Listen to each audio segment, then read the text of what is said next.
going on? Click your Step, we're going to that back seat. I'm moving, chill. Y'all got the cameras on, right? Yes, sir. Head down. Yeah. What if the biggest YouTuber turned boxer in the world was cuffed in the front yard of his own Miami mansion? No special effects, no stage drama, just the stark glow of flashing police lights and the sound of sirens echoing through the streets. This morning, federal agents rolled up in black SUVs, handcuffs glinting on the pavement, and the internet was instantly plunged into a storm of Jake Paul arrested and tax fraud scandal hashtags. The allegations? A staggering $300 million tax fraud scheme tied to the promotion money from his fight with Gervonta Davis. As the headlines spread, the question that has everyone on edge is this the definitive end of Jake Paul's empire? Stick with us as we break down every detail of the arrest, the alleged fraud, and what it could mean for the future of a man who once said he was goodbye forever. The day began like any other in the whirlwind world of combat sports.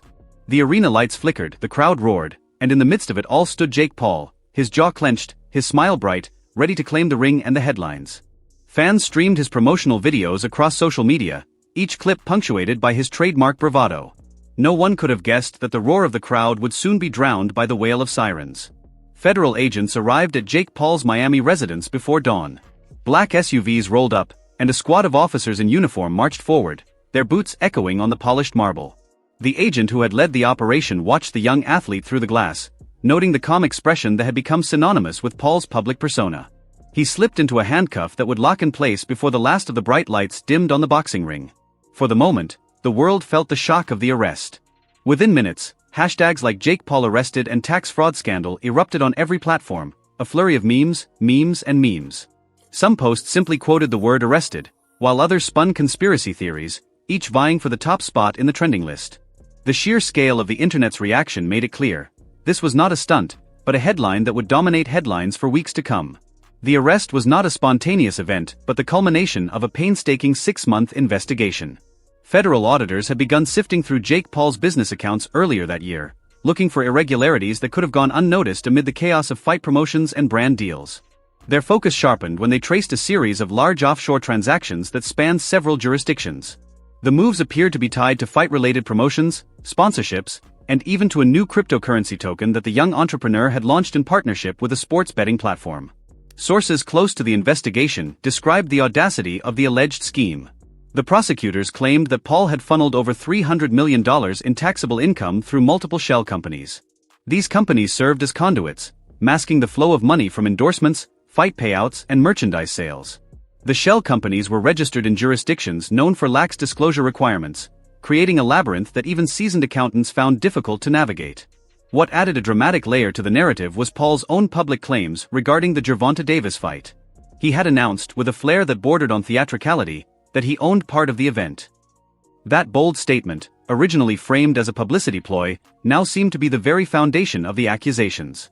If he had indeed claimed ownership, it suggested he might have attempted to collect a portion of the fight's revenue without paying the taxes that normally accompany such income. As the news of the arrest broke, reactions poured in from unexpected quarters. The world of combat sports, known for its hard-hitting exchanges in the ring, saw a flurry of commentary outside it. Some fighters, who had once praised Paul as a new wave of celebrity boxers, now found themselves speaking out with caution. KSI, the YouTube personality-turned-fighter, posted a cryptic message on X, saying, "You live by the chaos, you fall by the chaos." Logan Paul, Jake's brother, broke into tears during a podcast, insisting that he's human, we're dealing with this as a family. Dana White, president of the organization that had signed Paul, declined to speak directly but warned that the incident highlighted the need for structure in the sport. He hinted that fame can't protect you forever. Gervonta Davis's camp, meanwhile, issued a brief statement. They emphasized that the fight was a purely athletic partnership and that Davis was not involved in any business or tax arrangements with Paul outside the fight itself. The statement underscored the importance of separating athletic agreements from business dealings, a distinction that had become blurred in the high-stakes world of sports promotions. Behind the headlines, investigators unfolded a complex web of accounts, shell companies, and digital wallets. Court documents, now leaked, painted a picture of money moving through a maze of structures designed to keep it out of the tax net. The timeline spanned from 2022 to 2025, with the most intense activity occurring during the build-up to the Davis fight. Ticket sales, digital streaming partnerships, and ancillary merchandise all converged to produce a tidal wave of revenue. The magnitude of the money raised, coupled with the high profile of the event, drew the attention of the IRS and the Department of Justice. In their eyes, The case represented an unprecedented attempt to evade tax obligations at a scale that had never before been seen in the sports entertainment industry. On the morning of the arrest, witnesses recounted a scene that seemed straight out of a thriller. Jake Paul was preparing for a media appearance that would announce his next boxing venture. The agent's watch read 7:45 a.m. A time that would prove to be the beginning of a day that would forever alter his trajectory. The warrant, issued by the federal court, detailed large-scale tax evasion, fraudulent declarations, and willful concealment of earnings. As federal agents entered his home office, drones hovered above the balcony, and forensic accountants set up a temporary station to meticulously collect computers, hard drives, and a mountain of documents. The sound of the officers' voices mingled with the hum of the air conditioning units that kept the high-tech home at a comfortable temperature. The official announcement from the Department of Justice came later that afternoon. In a brief statement, they confirmed that Paul was under arrest and that charges would be filed in the district court for the Southern District of New York. The statement also alluded to the nature of the alleged tax fraud, emphasizing that it involved a vast amount of unreported income from multiple sources, including fight-related ventures and brand endorsements. While the DOJ avoided specifics that could prejudice the case, the mere mention of over $300 million sent ripples through financial markets and the boxing community alike. In the weeks that followed, the legal process unfolded like a complex chess match. Paul's legal team argued that the evidence was circumstantial and that the alleged offshore accounts were part of legitimate business strategies. They claimed that the shell companies were used to diversify investment portfolios, not to conceal taxable income. Meanwhile, the prosecutors countered that the pattern of transactions, timing, and lack of disclosure made it impossible to dismiss the allegations as mere corporate maneuvering. Beyond the courtroom, the cultural conversation around Jake Paul took on new dimensions. The debate over the intersection of celebrity, finance, and accountability intensified. Critics argued that Paul's rapid rise to fame had created a shield, a perception that fame could override scrutiny. Supporters, however, maintained that every entrepreneur faces scrutiny, and that the case was a reminder of the importance of due diligence in the digital age. In the world of social media, the story continued to evolve. Influencers, commentators, and ordinary users shared their opinions, often polarized by the same narrative arcs that had played out in the press. Some argued that the arrest was a cautionary tale about the pitfalls of fast money, while others viewed it as an example of the legal system's willingness to investigate high-profile figures. The narrative also prompted a broader examination of how online personalities translate their brand into legitimate business ventures. The saga extended beyond the legal ramifications to touch on the very fabric of how boxing and related entertainment industries operate. The rise of celebrity boxers, who leveraged online platforms to build fanbases, had always blurred the lines between sports, marketing, and entertainment. The Jake Paul case, however, forced the industry to confront the need for clearer regulatory frameworks. The question lingered: how much oversight should be mandated for athletes who double as entrepreneurs and digital influencers?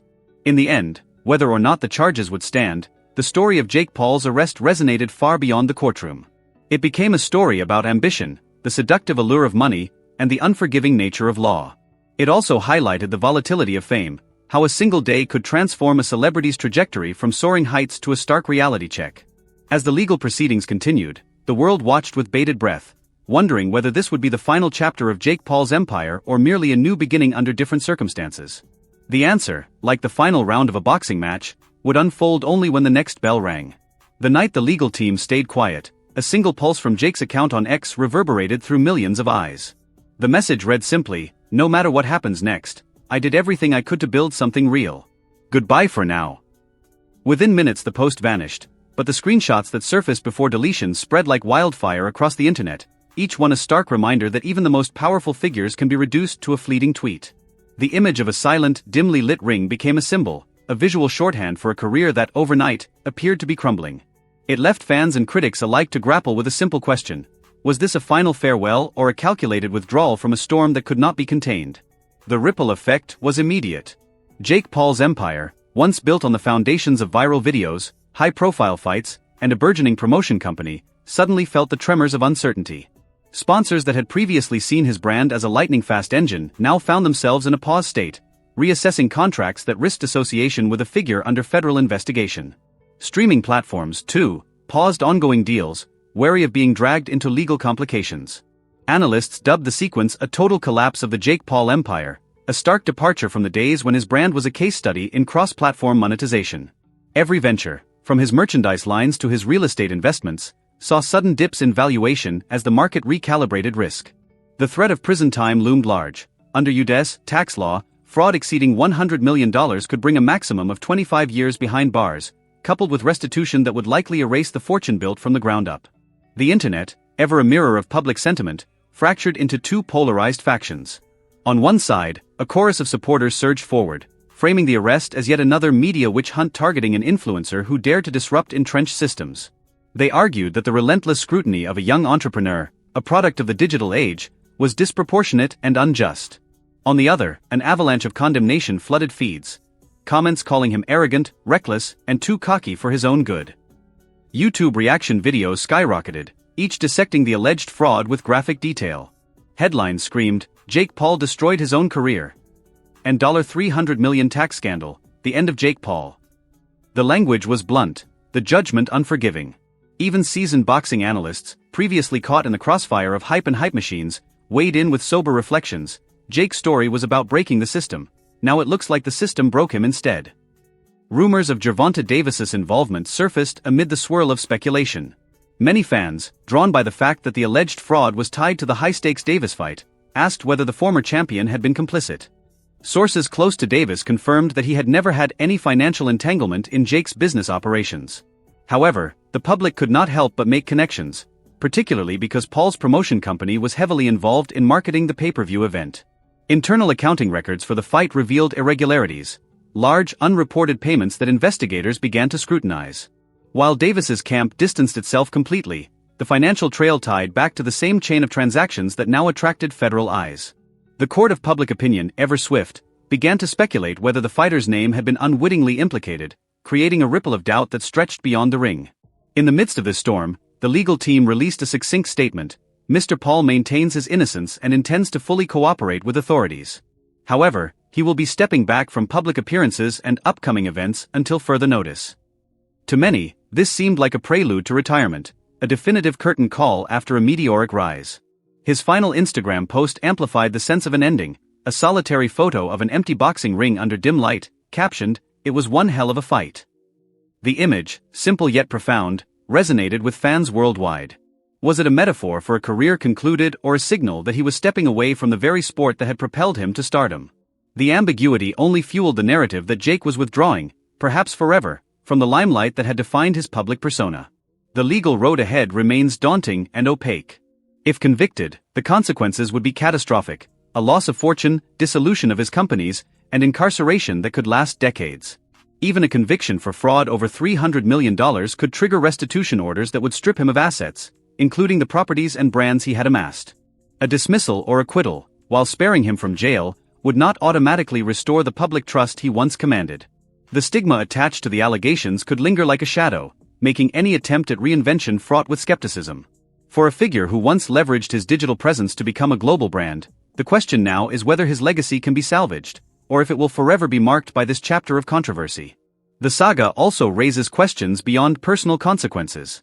It challenges the very frameworks that govern how online personalities monetize their influence.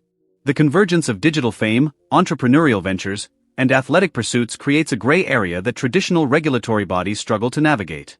Jake Paul's case forces a reckoning. Should there be clearer oversight for athletes who double as entrepreneurs? How can the industry balance the innovative potential of influencer marketing with the need for transparency and compliance? The answers to these questions will ripple across the sports entertainment landscape, influencing how future generations of athletes engage with business opportunities. The narrative surrounding Jake Paul's arrest underscores the fragile balance between ambition and accountability. It paints a portrait of a young man who harnessed the power of social media to become a million-dollar fighter, a disruptor of tradition, and a symbol of a new era where influencers could step into the ring and claim victory. Yet the same ambition, when coupled with financial missteps, real or perceived, can catalyze a rapid descent. The story serves as a cautionary tale, reminding aspiring stars that fame and fortune do not insulate one from legal scrutiny. They, in fact, amplify the stakes, making every misstep a headline, every decision a public examination. As the lights dim on Jake Paul's once unstoppable rise, the lingering question remains: was this collapse the result of greed, pride, or simply bad luck? Perhaps it is a warning to every young star chasing fame and fortune: the higher you fly, the harder the crash.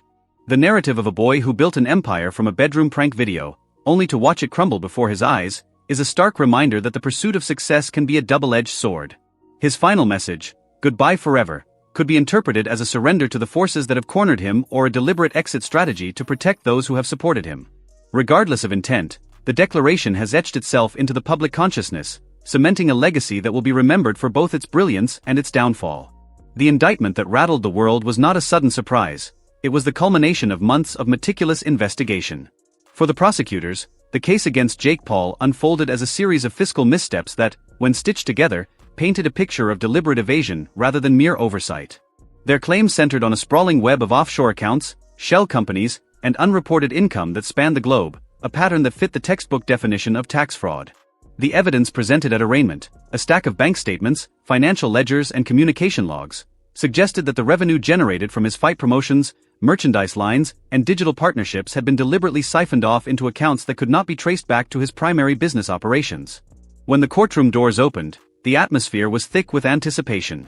Journalists and fans pressed their phones into the glass, hoping for a glimpse of the man whose name had become synonymous with viral culture and boxing spectacle. Jake, seated behind his counsel, looked composed, but his eyes betrayed a nervous edge that hinted at the gravity of the situation. The judge, a seasoned magistrate who had seen his share of high-profile cases, read the charges aloud: false statements on tax returns, failure to file, and the concealment of income exceeding $300 million. The defendant's initial reaction was a brief, measured silence, a small, almost imperceptible nod that signaled his awareness of the enormity of the allegations but also an attempt to maintain calm under scrutiny. From the outset, Jake's legal team argued that the accusations were part of a larger, politically motivated campaign aimed at dismantling his brand. They claimed that the indictment was an extension of a broader effort to clamp down on what they saw as the new wave of celebrity entrepreneurs who, by virtue of their online reach, were difficult to regulate under existing tax codes. Their narrative hinged on the argument that the financial structure in question was not an intentional fraud but a series of mistakes made by a rapidly expanding business that had outpaced its administrative capacity. They highlighted the complexity of his ventures: multiple revenue streams, frequent cross-border transactions, and an intricate network of subsidiaries, as evidence that the errors were unintentional and that any omissions were a product of oversight rather than malice. However, the prosecution countered with an equally detailed exposition of the intentional nature of the wrongdoing.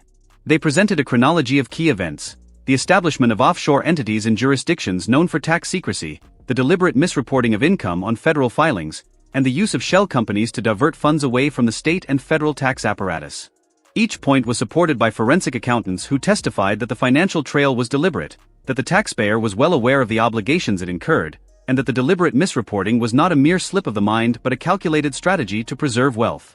The defense's attempts to portray the situation as an administrative mishap fell flat in the face of such detailed evidence. In the weeks that followed, the public's perception of Jake Paul shifted dramatically. Social media, once the platform where he had grown to millions of followers, became a battleground of opinions. The narrative of a boy who had built an empire from a bedroom prank video was now juxtaposed with images of an indictment and the stark reality of legal jeopardy. Commentators debated whether the case was a miscarriage of justice, a punitive measure against a disruptive figure, or a rightful response to a blatant breach of tax laws. The tone of the conversation evolved from one of admiration to skepticism, from hype to critique, and this change echoed beyond the internet sphere into the broader cultural landscape. Amid the storm, the business ramifications unfolded with the same rapidity as the news cycle. Sponsors began to reconsider their association with the brand. Major athletic apparel companies, which had previously partnered with Jake for endorsement deals, issued statements that they would review their contracts pending the outcome of the legal proceedings. Investors, who had once seen his brand as a high-growth venture, began to pull their capital, citing the increased risk profile. The ripple effect reached his fight promotion company, which had relied heavily on the revenue generated from ticket sales and pay-per-view events. With the lawsuit looming, potential investors became wary, causing a slowdown in the expansion of his boxing events. In the legal arena, the case entered a new phase with the filing of a defense motion to dismiss the indictment on grounds of double jeopardy. Jake's lawyers argued that the government had previously taken no action against him despite clear evidence of financial mismanagement, suggesting selective prosecution. The motion was denied, allowing the case to proceed to a preliminary hearing. The judge, in a succinct ruling, noted that the evidence presented was substantial enough to warrant a trial, emphasizing the importance of accountability in the realm of public figures who wield significant influence. As the legal proceedings progressed, the industry at large began to reflect on the broader implications of the case. Influencers, entrepreneurs, and athletes who had crossed the boundary from content creators into business owners were forced to confront the regulatory frameworks that had previously been silent or ambiguous. Industry leaders began to speak out, urging clearer guidelines and stricter enforcement mechanisms. The conversation moved from an abstract debate about the role of social media moguls in society to a concrete call for transparency, accountability, and regulatory oversight. Some argued that the lack of a clear legal framework had allowed such high-profile individuals to operate in a gray area, exploiting loopholes that could only be closed by a concerted effort from policymakers and industry regulators.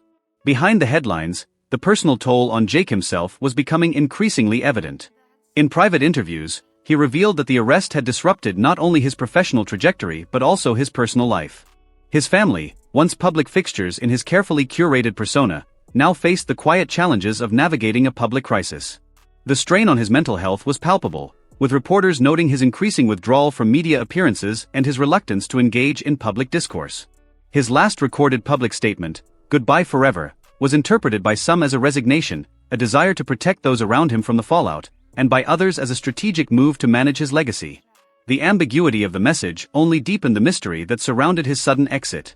The phrase "goodbye forever" itself became a symbol in the narrative of his career. It was a succinct expression that captured the paradox of his rise and fall, the fleeting nature of online stardom and the inevitable erosion that comes with unchecked ambition. In a culture that often celebrates the rapid ascent of digital personalities, the notion of a permanent goodbye struck a chord. It prompted discussions about the sustainability of a model that relies heavily on virality, rapid monetization, and an unbridled appetite for attention. Was Jake Paul's experience a cautionary tale for aspiring influencers, or simply an individual misstep in a broader trend? While the legal case moved forward, Jake's influence on the sporting world did not vanish entirely.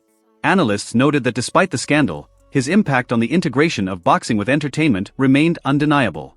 The very fact that a YouTube personality could cross into the world of professional fighting had opened a new avenue for monetization and audience engagement.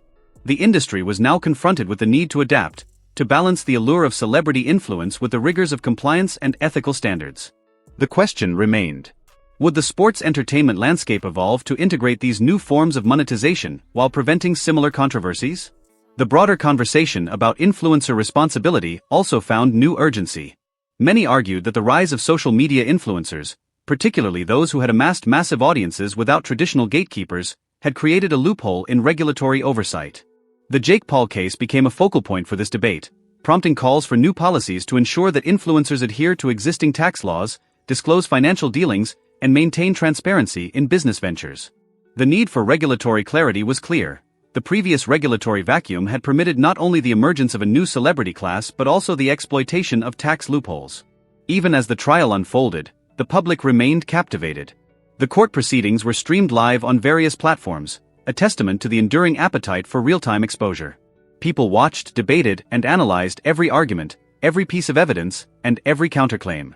The case became a live case study on accountability, a mirror reflecting society's struggle with the new era of digital capitalism.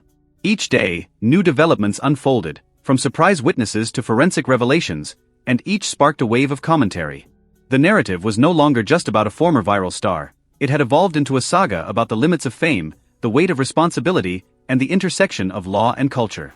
During the trial, the defense introduced a series of expert testimonies that painted a more nuanced picture.